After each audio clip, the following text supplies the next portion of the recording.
Welcome to the Worst of the Riot podcast. Coming up, all of the best and the worst moments from the Super Bowl. Also, is it ever okay to respond back to your ex? And more on the Worst of the Riot podcast. You won't hear a show like this anywhere else. And that's probably for the best. The Worst of the Riot, Radio U. Hello, Isaiah. Hi there. You know, a lot of people think that we should have Super Bowl Monday off. Have you ran into anybody that feels that way, particularly today? I'm sure everybody this morning probably wants to have this Monday off. Yeah. But I'm sure if you asked anyone on any given Monday, they would probably want that day off. That's a good point. That's a good point. And yeah, not realistic. But yesterday, I think I discovered a solution, and I'm sure I'm the first person who thought of this. Look, it's the day after the Super Bowl. Everybody probably a little groggy, had a lot of stuff going on. But the corporations, after they spent all those millions of dollars on ads, they need you to come to work. So here's my proposition. What if 2-hour delay? A 2-hour late start. 2-hour delay. Everybody's happy. We still work. We still get to sleep in a little bit, recover a little bit. I think best of both worlds. You can do it for school. Why can't you do it for everybody? And I think your boss would probably say to that, well, why don't they just start the Super Bowl earlier? What What were you doing yesterday at 4:30 p.m.? Yeah. Versus 6:30 p.m.? Probably nothing. Yeah. Getting ready for what's to come. They could start it earlier. And last night, obviously with the overtime and everything, but even before overtime, I was looking at the clock. It's like, oh, this is getting late. This is running long. Felt like the commercial breaks were longer at some points last night. But that's besides the point. Either way, the Super Bowl, we can't change the Super Bowl. We change 2-hour delay. We cannot change that game on a day where there's nothing going on. Uh-huh. In the afternoon, I was locked into women's college basketball. Uh-huh. I mean, there's no way I could have missed any of that. Yeah. That would have conflicted. So you can't move the game. Even though the 49ers are used to watching games at 1 o'clock every single Sunday, we cannot move it any earlier. One of the most powerful organizations in the entire globe can't move their game. And so I'm just saying every other company 2-hour delay. Or I thought of one other idea. What if, and this is kind of wild, what if we do daylight savings time and set the clocks back an hour Super Bowl Sunday evening? That would be a good idea. I think this is our last time doing it, though. We're not doing that anymore? I don't think so, right? I think this is our last time. Oh, I feel like they say that every year. Yeah, So, I think this is the last time around for that. That'd be really short daylight. We'd really have to rearrange some things. I don't think it would probably really lose the point of what it was for in the first place. That way you can feel better today. Yeah. Yeah.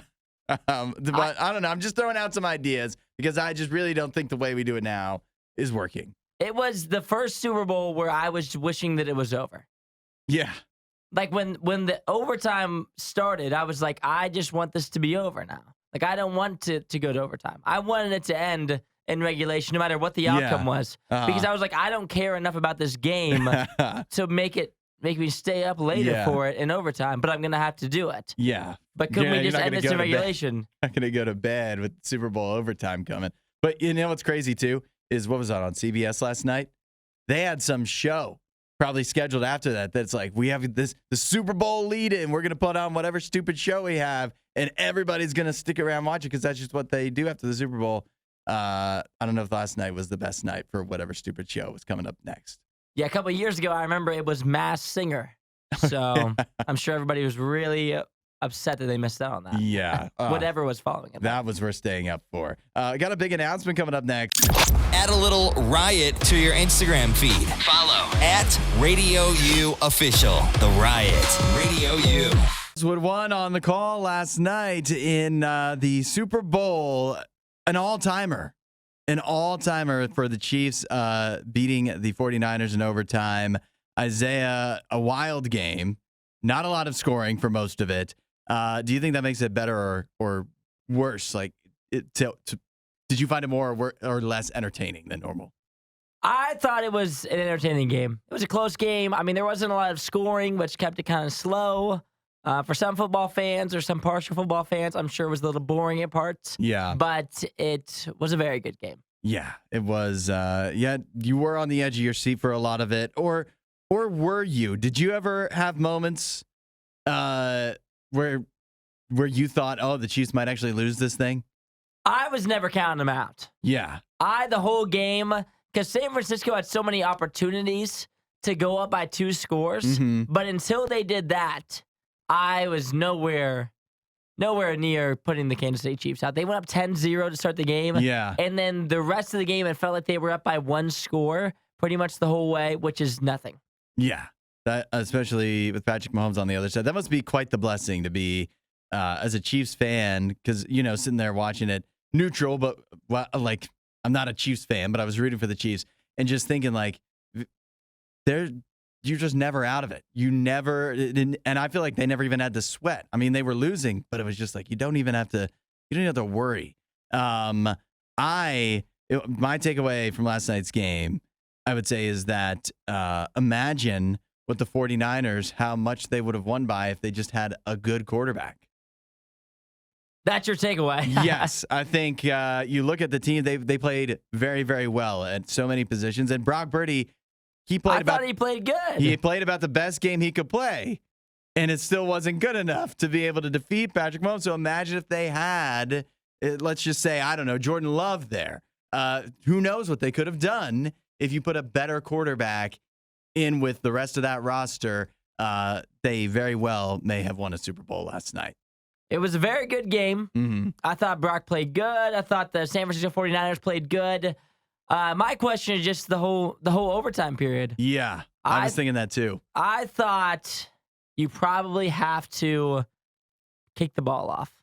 The game. That didn't make any sense to me. I've seen... Like, I understood why he did it, because that gives you the third opportunity. Yeah. So, like, realistically, how this works is in the new overtimes, if the 49ers, they went down and kicked a field goal, right? And then the Chiefs get the ball, and they have a chance to score. Obviously, they score a touchdown, the game's over. Yeah. But if they also kick a field goal, then the 49ers get the ball back, and if they score anything, it's game over.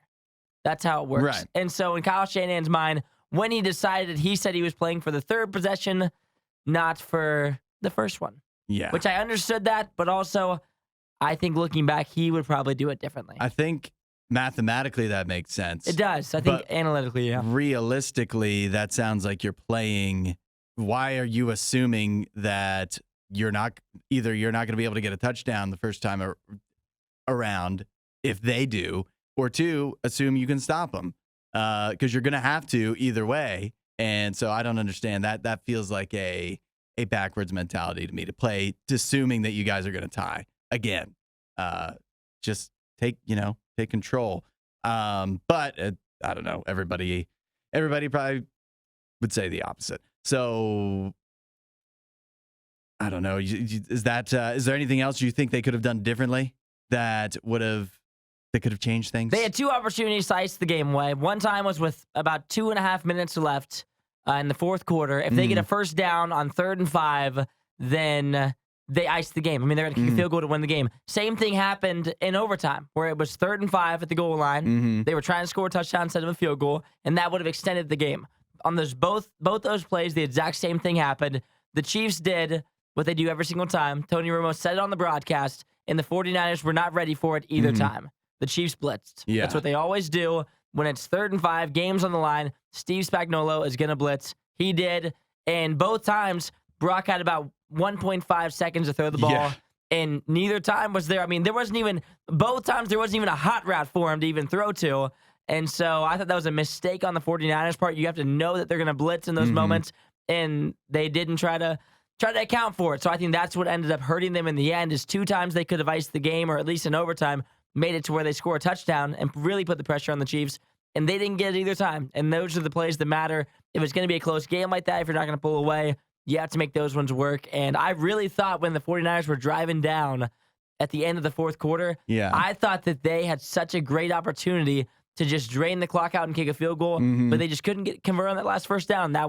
That's what really hurt them in the end. Yeah, I also felt too that I guess they stayed aggressive. They wanted to pass a lot, but later in the game, I felt like that did, and the Chiefs were getting worn down. I felt like they passed a bit too much where they should have leaned on the run game to try to bleed the clock out a little more, and because it kind of was working. So I don't know, but hey, congratulations to the Chiefs, a real dynasty they have there. And there's no signs of it slowing down anytime soon. Nobody does it better. The Riot Radio U. On the commercials from last night's Super Bowl, Jeff said, bad, icky. Every commercial is requiring YouTube. Most require a prequel to understand what was shown or send you away from the game to finish it. Jeff, not a fan. Was not feeling the commercials last night. I get it a little bit. A lot of them did, and I just know because many of them had like prequel commercials that ran during the previous football games. But some of them, yeah, probably didn't make a lot of sense if you didn't have prior awareness. We talked all those Super Bowl commercials. We didn't talk about any of the movie trailers that dropped during the Super Bowl, which is probably more fulfilling, I would say, to talk about. Which ones really sold you last night? I don't know that any sold me, but some got me excited. Yeah. Some of the ones that I saw that surprised me, Twisters. Yeah, what do you think about that? Me. I don't know how I feel about it. But I was surprised. Yeah. Everyone was like, oh, another Twister movie. I knew that was coming out. I've seen stuff about that, but I kind of thought that would never actually be a thing because it doesn't feel like something that people are going to go see. But I don't know. The trailer didn't look horrible, but it also wasn't like, can't wait to see it. So I don't know. What did you think of the Twister trailer? Let us know at 8772 Radio U or any other movie trailers from last night that you were into. There was also, I'll tell you the one that I was excited about, Kingdom of the Planet of the Apes. I love the Planet of the Apes movies. That trailer looks good. How do they make those apes look so real? Another good Planet of the Apes movie on the way. Unbelievable, yeah. I know people were excited for Wicked. People always get excited for new Wicked movie. I see people texting Regina, texting that in. Wicked. I don't think that's going to be for me. That's not for you? Yeah, too much singing. Also for me, Inside Out 2. I was already excited for that. Yeah. So I didn't even need any more pushing there. Uh-huh.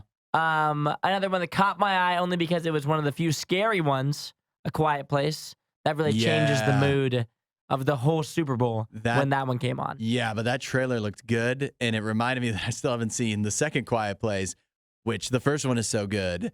I need to go back. I've added the Quiet Place 2 to my watch list. What about, I can't believe we haven't said this yet, what about the Deadpool trailer? Looks very funny. And people are now, many of them texting that in. I wasn't watching, like I heard that it was playing when it was on, but I didn't see it. But I kind of want to keep it that way because I'm going to go see Deadpool anyways. I will say that trailer revealed nothing. It didn't, did it? You could watch the whole thing. Okay. It was just pretty much Ryan Reynolds jumping around, doing the splits, and saying your MCU is going to be completely different now. You've ruined it for me. Sorry, that was the whole trailer. You spoiled the trailer. And Way to go. It was funny. Do we miss anything else? Is that Despicable Me 4, Kung Fu Panda 4. If you haven't had enough, here's a little bit more. Somehow didn't even take note of those. 8772 Radio U if you're excited for Despicable Me 4. Is it really 4? It's 4 now. Yeah, it's 4. But that's not kind of like the Minions movies. I don't know if it does or not. I don't think so. No, it doesn't. It definitely doesn't. Those are separate. The other one that we watched was Monkey Man, and that looks like off-brand John Wick to me. It does, but it actually looks awesome though. You like it? Just because yes, it looks cool.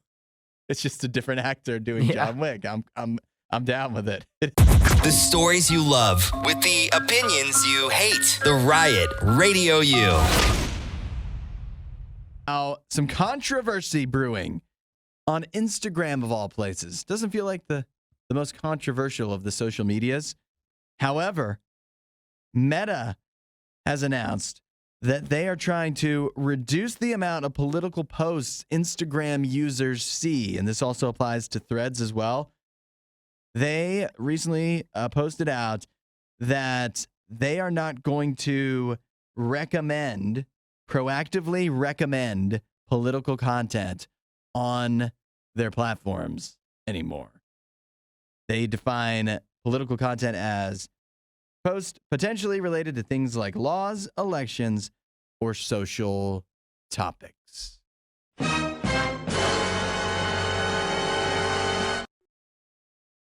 Is this for Facebook as well or just Insta? I know Meta owns both. It seems like Instagram and Threads are the only things being mentioned here. That's what it seems like to me as well, which feels like way like they really cared about it. Why not Facebook too, where it feels like it's the biggest deal? But I think that because Facebook's audience wants it. Yeah. They want it on there. Uh-huh. Where I think Instagram's audience is less likely to want it on there. I think that's why. That could be. Also, though, this is important to note that this is only when you're talking about accounts you don't already follow. So it will still put, like, if you follow a political figure, any talking head or politician or whatever, it will still show you that stuff from them. Yeah. Or just anybody who posts political stuff that you follow, whether they're noteworthy or whether it's their job or whatever. You'll still see that, but you won't see it recommended from accounts that you don't follow. Some people, though, you want to know the controversy, is some people are saying, one, you could already turn this off anyways. It was already a setting. And then two, now by not doing it by default, some people are saying now it's going to be harder to raise awareness for important issues. And it's also odd timing with the election coming up. Like, are they trying to sway things one way or the other? To me, it sounds like they're trying to not do that. It seems as if Instagram's just trying to make their platform different. I mean, if you think about which social media is the most politically driven, you're for sure going to Facebook and you're going to Twitter. Yeah. I mean, if you think about it in general, Donald Trump made Twitter his whole thing. Yeah. I mean, when you think of Donald Trump, you think Twitter. That's just how it goes. Whatever it's called, X. And so when people say they're going to have trouble, if you're going to have trouble raising awareness in 2024, I think you need to look into the internet and how that works, because I don't think you'll have any trouble. Yeah, go somewhere else. Plenty of spots. Instagram, even though there's a lot of people on Instagram, but they're on there probably thinking, I want to have a good time with my scrolling at least, and not have to think about, whatever it is, the cause that you want me to know about. But at the same time, like when I think of my social media usage, if I want news or more politically driven stuff or anything that's news based, I would rather go to Twitter for myself. I don't go to Instagram so much for news. Yeah. It's a lot harder to digest. That's because Twitter is mainly written. Yeah. It's mainly written information, where Instagram obviously more photos, and it's a lot harder to get through the photos. Also, I think the last thing on this, for me anyways, is that I, for news, like to go places that don't have an algorithm telling me what, like I don't even want that. I want to be able to look at whatever the stories that are important based off of what I want to look into, or whatever sources I want to look into, as opposed to the algorithm on Instagram or TikTok or Twitter or wherever saying, hey, you should read these stories. See, I like the algorithm because then it just keeps on showing me things I agree with. Things I agree with and things I want to see. This is Radio U's Worst of the Riot. What did you think of the halftime show? Usher and, unlike Rihanna last year, bringing out a cavalcade of cameos onto the stage as well. It was quite the show. I mean, it kept my eyes the whole time. I was locked in, watched the whole thing. And there was a lot of shocking parts. Usher was covered in sweat. Yeah. But at 45 years old, that man can still dance. He's got some moves. The footwork, it was fancy. I'll tell you, it started off a little slow for me. I don't know as many Usher songs, at least the ones that he performed. So until, and then even when Alicia Keys shows up, it's still kind of a slower moment at that time. But after Alicia Keys is when it kind of took off. Then he gets to Confessions. And then I'll tell you the best part. I mean, obviously, with Lil Jon, crazy, ludicrous. But the roller skates. The roller skates were epic. The roller skates were insane. That, obviously, last year, Rihanna, pregnant. She's not going to be on roller skates. But, that's kind of, she had some good dancers and stuff. But the roller skates was something different, a different visual that actually felt like we were watching a show at the halftime show last night. So I love that. That was amazing. He put on a full-on performance, whether you like his music or not. Yeah. He was out there, and the other thing too is everyone out there was singing. Yeah. That was something else that was very noticeable for me. Is like Usher, not only 45 years old, out there dancing like he was, and not just kind of dancing. He was going all out, profusely sweating, dancing, and singing the entire time. And then when Alicia Keys came out, and I love Alicia Keys. When she came out, the one thing I'll say about Alicia is she came on and her voice came in the beginning a little rough. She started, like the first 3 notes came in rough. But then I knew, I was like, well, she's singing. She's out there singing. She's not fake. She's not faking it. Yeah. And then she finished strong. She came in a little rough.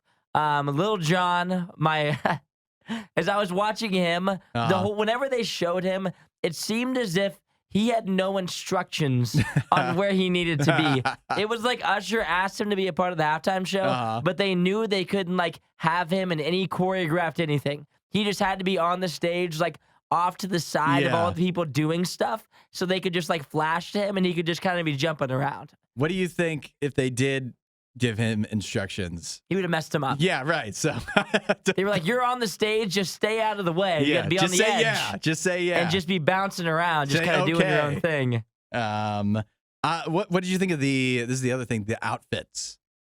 So the outfits, I liked his white outfit in the beginning. Him and Alicia Keys doing the white and red. Yeah, I thought that was pretty sharp.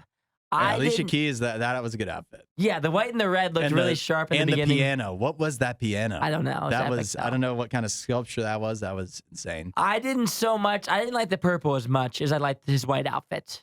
I thought some of the outfits, particularly for him, but for some of the other, when they were doing roller skates, it made them look massive. It made them look like huge individuals. Well, Ludacris is wearing shoulder pads. Yeah, right. It just they doubled look their kind of size. like Power Rangers to me. Yeah. Overall, I mean, how does it stack up all time versus some of your favorite halftime shows? Is it up there? I thought it was a memorable one. It is memorable. The roller skates and the does it. Prior to that, it was kind of, to me, again, kind of sleepy.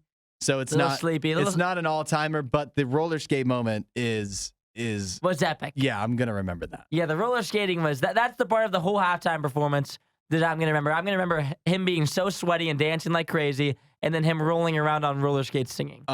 Dee pointed out something good. She said Reba did a good job, Reba McEntire, of the she anthem. Did. But it was even crazier than that. Post Malone, America the Beautiful. Who knew he could actually sing and play the guitar? That was impressive. That was actually really good. Yeah, Post Malone's a good singer. He's a good singer. I didn't know that. You didn't know that's his whole thing. He's a good singer. No, I didn't think he was a good singer. I mean, obviously you were wrong. He's incredible. Clearly. Did you hear him yesterday? I never thought of him as a singer. Yeah, I've always thought he was he's like a pop singer. Yeah. If podcast awards were ever a thing, this show wouldn't win any. This is the Worst of the Riot podcast. Now look, getting in touch with your ex, that's reason enough for the person that you're currently in a relationship to be upset about sometimes. But we gotta figure out where the limit is here, because I have a woman in Florida, 71 years old. She is accused of assaulting and trying to kill her husband.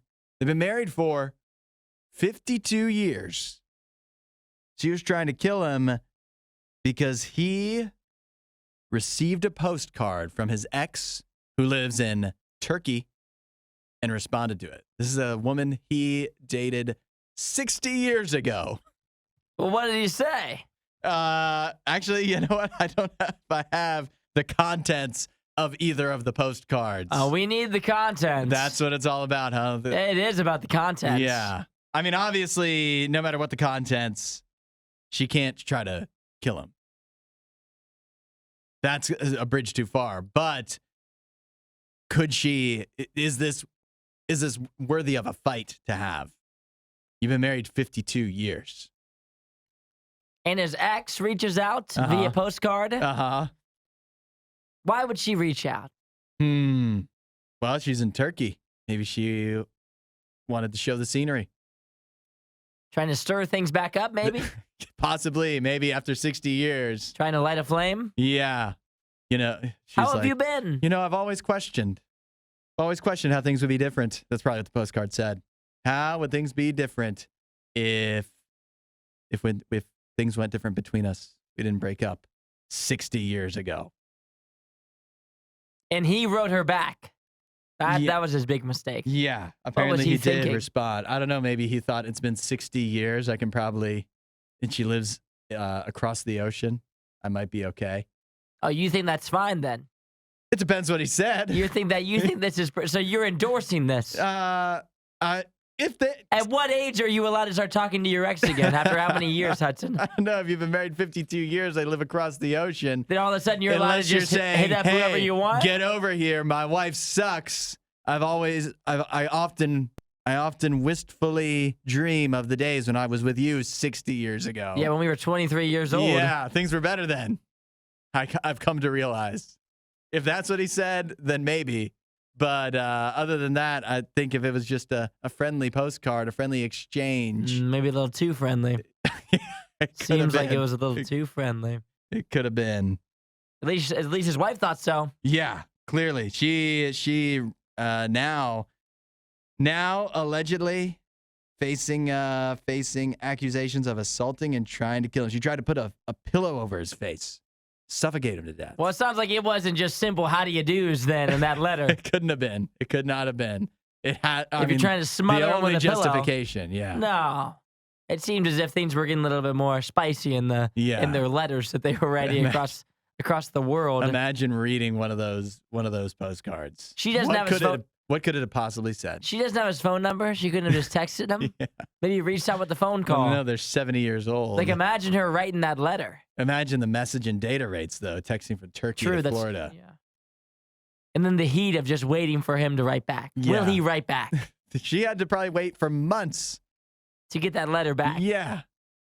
All the uncertainty for her, that's probably part of the fun. It's just like, will he, the won't build-up. he? Yeah. The build-up of it all. Going to the mailbox every day and thinking this could be the day. This could be the day that things reignite between us. Smothered with a pillow. Yeah.